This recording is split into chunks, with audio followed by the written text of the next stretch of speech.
Hello again. This is a year that the United States, a Christian nation, has accepted the role of leading the new crusade against the creeping encroachment of Islam, which seems to be threatening the West.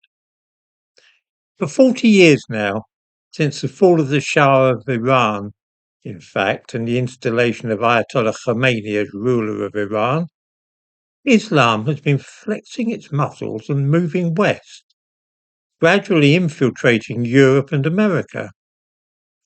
Over those 40 years, we have seen Islam gain in power, and many people feel that the Muslims are hoping to turn Europe into a Muslim area, similar to the Middle East.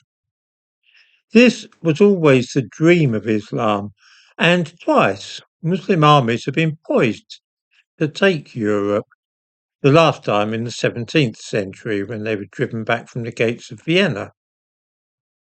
Now, the invasion is being undertaken not by infantry and cavalry, but rather by fifth columnists, saboteurs, and irregular forces. But this all tends towards a similar end. The American president, though, has shown that he's not prepared to tolerate this threat, and in the last 6 months or so has demonstrated that he will, if necessary, use overwhelming force to crush any attempt by Muslim powers to become too strong. Iran was approaching the point at which it might have acquired nuclear weapons, and so America destroyed their ability to do so. When American troops were killed in Syria recently, the United States reacted with attacks on the militants responsible. Now, with Christianity under threat in Nigeria and churches being burned down and worshippers massacred, America has launched cruise missiles against the fanatical Muslims responsible. President Trump is going to lead his country in a mission to fight back against Muslim subversion and give Christianity a boost by defending it wherever in the world it is under threat from Islam. This is heartening because for too long we have been pussyfooting around and tried to appease Muslim extremists and find common ground with them.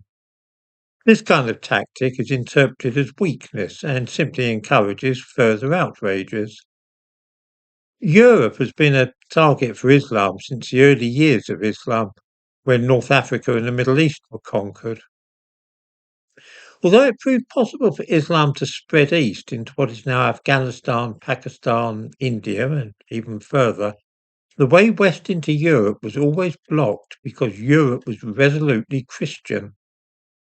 As Islam has grown in strength, though, so has Christian faith waned in Europe, and those two trends have affected each other and led to the present danger.